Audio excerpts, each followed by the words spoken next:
Hey all, this is Bob with Messenger Hope, and right now I am getting set up to be able to make biodiesel. So I'm going to be using used cooking oil or whatever cooking oil we can get our hand in, expired cooking oil, and we're going to make biodiesel to run our mobile food pantry bus. The whole idea is that we can save some money doing that, and if we can get a local source of used cooking oil, we might be able to do this on a regular basis and not only go clean and green, but save some green in the process, which is really what the goal is here. So I've got a stir plate here. This also heats up, which I have to get it up to the oil up to 130 degrees Fahrenheit. Here I've got a graduated cylinder, and this I'm going to put the methyl alcohol in here, 100 liters, because I'm going to do 500 milliliters of oil, 100 milliliters of this, and then I believe it is 7 grams of this to the 100 liters. I'm sorry, 3.5, because it's 7 grams per liter, and I'm doing half a liter here. I'm going to give this a shot. This is going to be my first shot at this, and we're going to see how we do. So I'm going to get set up before So I got my oil ready, and I did exactly what I said I wasn't going to do. I spilled some of my oil. I was going to try to avoid that, but of course, every time you plan for something to make it easy and not do every step the right way, of course there's going to be problems.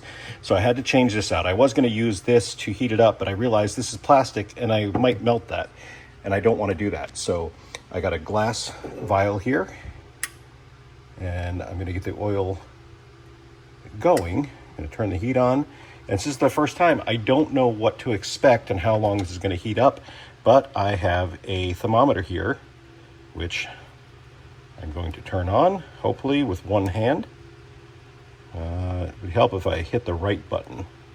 There we go. So it's set up for Fahrenheit, which is what I want. I want to get to 130 degrees, and I'm going to see it's dropping already. So I don't know if that is visible on there, but it is dropping.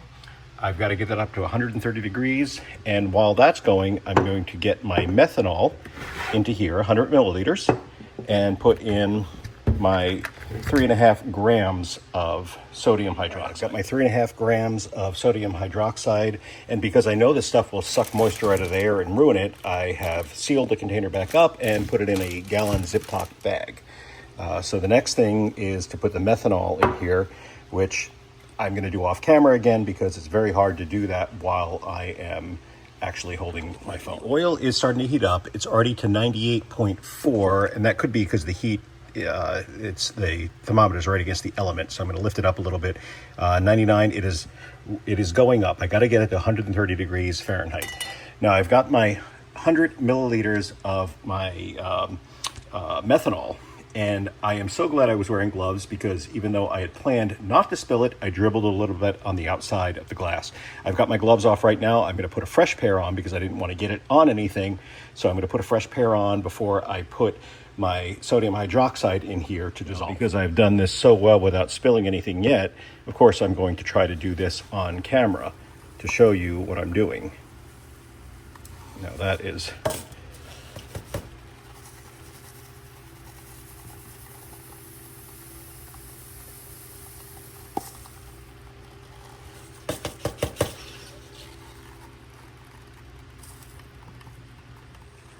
All right, the sodium hydroxide is in there, and for this, what I'm going to do is swirl it around to kind of help it to dissolve into it. Now, I've read that it could take up to 5 or even 10 or 15 minutes for that to dissolve, so I want to make sure that my oil doesn't get too hot, so I got to watch that. It's up to 115 already, so I'm going to turn that down just a little bit to slow it up so that this has time to dissolve. And I can tell you, part of the reason I was having trouble getting the sodium hydroxide into the graduated cylinder was it was already starting to suck up the moisture in the air. We're in Florida here, and it's very humid today. It was just sucking it up, and it was sticking to the side of the plastic cup that I had it in. All right, so I had to get a second beaker and kind of go back and forth. So I lost about 5 milliliters doing that, and I added a little bit more at the end, but you can see it's almost all dissolved. I don't know if you can see what's in there. There's like a few specks in there. And the temperature is at 133, so a little bit higher than I wanted, but I'm going to add this in here. I'm going to let it mix for 20 minutes, and then I'm going to transfer it to this to see what happens with it after that, or maybe another bottle that I can use to separate the glycerin from the biodiesel. So I've read all sorts of different things. I've read and watched videos on YouTube that some people say just pour it in, all at once. Some people say to put it in slowly. And since I do like to cook, and what I know about cooking is add things slowly, I am going to add slowly. Whether or not that is actually necessary, I have no idea. But I am going to do it slowly.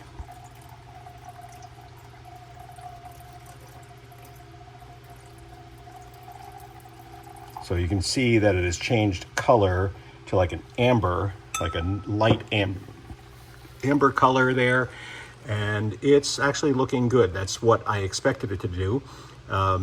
While I'm waiting, I'm going to set a 20-minute timer, and I'm going to clean out the vessels that I have just to make sure that they are clean and ready to go for the next time. All right, we currently have about 12 minutes left of the mixing phase.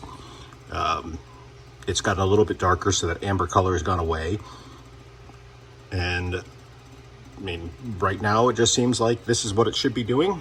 Everything I've seen on the videos, this is normal, so I'm just gonna let it go for another 12 minutes and come back to you. All right, the 20-minute timer has just gone off, so I'm going to shut this down. And now I'm going to put the oil in here. Wow, that's warm. Was 130 some odd degrees. And then also the reaction for the chemicals also gets warm, so I don't know if that has anything to do with it or not. But I'm going to put this in here. Now, this is the bottle that had the oil in it, so there might be a little bit of oil in there, so I'm going to give it a good shake before I close it, and then I'm going to wait for 24 hours. I did drain as much of the oil out as I could into that container, but I wanted to make sure that I had as little unprocessed oil in here as I could. That is much thinner than it was when I poured it before. I can tell the viscosity is a lot less. So, don't want to get the stir bar in there. So this might take a minute of draining. I don't have tweezers to get them out. So how am I going to do this? Let's see. Do it like this. Things you don't think about. Now it's not going to move. Watch. Okay. A little bit that's in there I'm not going to worry about. Get that in there. And like I said, I am going to give this a good shake just after I put the cap on, just to make sure. I'm going to put that over here and wait 24 hours. I'm excited about this. Maybe I'll get some videos of it every few hours if I remember, and show you what it looks like every step of the way. It's only been 30 minutes, and you can already see the glycerin level at the bottom. And it's got a lot more to go. It's still pretty cloudy, so it's still pulling it out. But that should go away over the next 23 and a half hours. But that's exciting to see, just that little bit right there. So I wanted to give an update. This is the 1 hour time frame. And if I remember, I will continue to do more. All right, we are at 3 hours, and not a lot has changed since then. I think the dark level at the bottom has gotten a little bit more, and it's a little less cloudy. I have noticed that the bottle is a little concave now, so I'm going to let some air in there just to, I don't know if that's a good thing or not, but that's what I'm going to do. This will likely be the last update until sometime tomorrow. But it is about 6:45 here. I've been up for a couple hours, and I've done a little bit of research this morning. So I was wrong. It doesn't take 24 hours for this to separate. It takes up to about 6 hours from what I was able to read last night. It is the washing process that can take 24 hours. So once I can get this transferred into a new bottle, I will see about doing the washing process, but that looks like all it's going to do. And if I can get it here, you'll see how just clear that is. It's just barely yellow. I mean, it's a light amber color, but I'm going to transfer that to a new bottle. And what's left at the bottom is the glycerin and soap. I don't know how to make soap, and it's not really something I want to do. So I don't know, maybe I'll find someone local that would like to have it. But that is pretty much the end of the first stage. I will do another video on washing it, but I want to be able to get this one out there and talk about it some more. So thanks for watching. I hope this was at least informative. And again, we're using this to be able to fuel our mobile food pantry. Obviously, you know, on 400 milliliters, that's not going to do it. Oh, I do want to see how much is in here. I'm going to measure that out, how much we got, because we used 400 milliliters of oil and 100 milliliters of, I'm drawing a blank on it right now. So it's 400 milliliters of oil, and I want to see how much biodiesel we actually got from that. So let me transfer it over and I will share that in a second. So transferring it over, I did turn it up a little bit, so I'm going to let that settle back out, but we got pretty close. We got 350 milliliters, and I'm guessing with what's in there, we're going to get out another, I don't know, 25 to 50 milliliters, but I want to be able to let that settle out.